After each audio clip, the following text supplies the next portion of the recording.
என்னடா கொண்டு நீ ஆளவே காணோம், எங்கடா போன? டேய் மண்டு, இது பூரா மார்கழி மாசம்டா.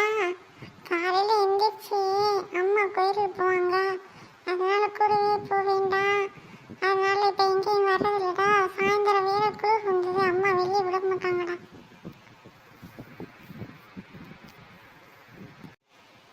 ஓ, காலையில் கோயிலுக்கு போறியாடா? ஏண்டா நீ என்ன பொம்பளை பிள்ளையா கோயிலுக்கு போற? யாரா சொன்னா பொம்பளை பிள்ளை காலையில் கோயிலுக்கு போகணும்? யாரா சொன்னா? எல்லாருமே போகலாம்டா. சரி சரி, உங்க அம்மாவுக்கு துணைக்கு போனியாக்கும், அதை நீ அப்படியே சொல்றியாக்கும். சரி அப்படியே வச்சுக்கடா, நான் அந்த வேலையாவது எங்கள் அம்மாவுக்கு செய்கிறேன். நீ என்ன வேலை பண்ணுற? காலையில் நல்லா குரட்டிட்டு தூங்கிட்டு எத்தாடி மறுபடி தூங்குற. எதுக்கு லாய்க்கலன்னு உங்கள் அம்மா உன்னை மொத்துறாங்க, நான் பார்த்தேன் தெரியுமா? இந்த குண்டு தேவையில்லாமல் பேசுனீங்கன்னா அப்புறமேலு நான் உங்களை சண்டை போடுறேன். சரி சரி விடுறா. இப்போ கோயிலுக்கு போகிறது புண்ணியம் இருக்கா இல்லையா? காலையில் வெள்ளனை எந்திரிக்கிறோம்ல, நல்ல சுத்தமான காற்று நல்லா வருது. எக்ஸசைஸ் பண்ணணும் அவசியம் இல்லைடா. என் உடம்பு குறைக்கிறதுக்கு சௌகரியமாக இருக்கும். நான் பாரு, அப்புறமேட்டு உன்னோட ஒளியாகிறேன் இல்லையான்னு பாருடா.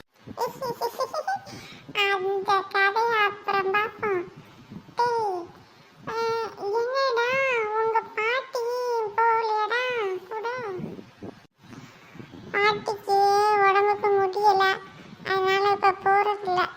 ஆனா பாட்டி சொல்லும், அந்த காலத்துல இப்படியா மார்கழி மாசம் என்னமோ கடனுக்கு போன மாதிரி போறீங்க, கண்டிப்பா போகணும் அப்படின்னு பாட்டி சொல்லு. அப்படி இருக்கக்கூடாது. நம்ம மனசார எந்திரிச்சு பாட்டிக்கெல்லாம் அவங்க பாட்டுலாம் அந்த காலத்துல பஜன் பாடுவாங்களாண்டா. திருப்பாவை திருவம்பாவைன்னு பஜனுக்கு போவாங்களாம். எல்லாரும் சேர்ந்து அந்த தெருவில் சேர்ந்து பஜனுக்கு போயிட்டு நல்லா எல்லா தெருவும் சுற்றி பஜன் பாடி வந்து அப்புறமேட்டு டெய்லி ஒரு ஏதாவது நெய்வேத்தியம், பொங்கல், சக்கரை பொங்கல், புளியோதரை, ஏதோ பருப்பு அப்படின்னு ஏதாவது செஞ்சு சாமியை கும்பிட்டுட்டு அப்படி கோயில் எல்லாரும் உட்காந்து சாமி கும்பிட்டுட்டு அப்படியே எல்லாரும் வீட்டுக்கு வந்துடுவாங்க. பாட்டி சொல்வா, இப்பெல்லாம் அந்த மாதிரி பஜன் பாடுறதுக்கு யாருமே இல்லை. ஏதோ எந்திரிச்சோம், என்னது அந்த மார்கழி மாதம் எந்திரிச்சு ஈத்த வீட்டுக்காரி கோயிலுக்கு போகிறா, நம்ம போகணும் அப்படின்னு அந்த ஆங்காரத்துலவோ எந்திரிச்சு குளிச்சு டங்கு டங்கு டங்கு டங்கு இப்படியா கோயிலுக்கு போவாங்க. யாரை பற்றி இந்த மார்கழியில் யாரை பற்றி நினைக்கக்கூடாது. நம்ம கடவுளை மட்டும்தான் நினைக்கணும். மற்றவங்க போகிறாங்கன்றதுக்காக போகிறதும் கூடாது, மற்றவங்க போகலன்றதுக்காக நம்ம போகாமையும் இருக்கக்கூடாது. நம்ம மனசு சுத்தமாக இருக்கும். அப்போ நம்ம மனசு சுத்தமாக இருந்தால் காலையில் அந்த ஓசோன் காற்று நம்ம உடம்புக்குள்ளே போகும்.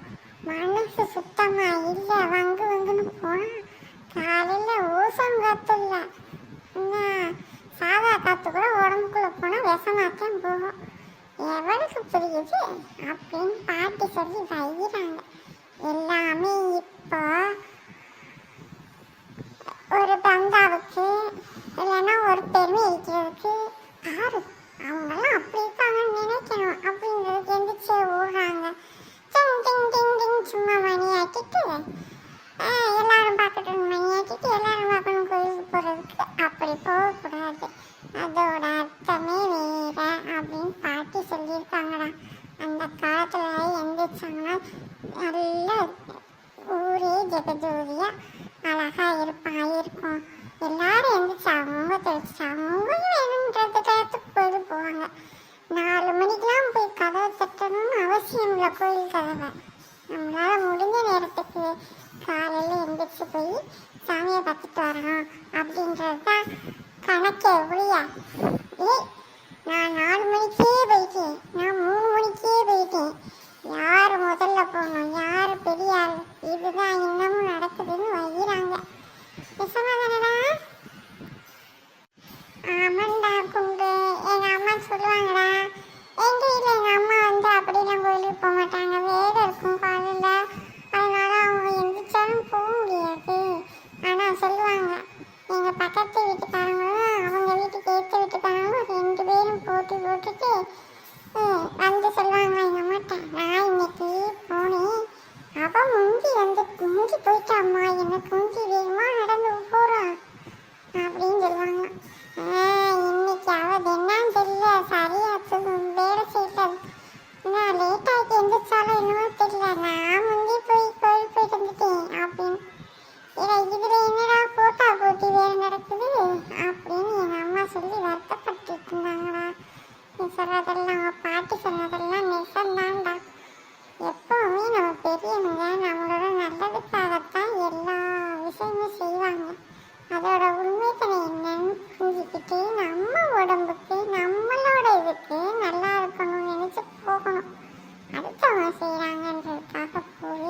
நமக்கு தெரிஞ்ச விஷயம் கூட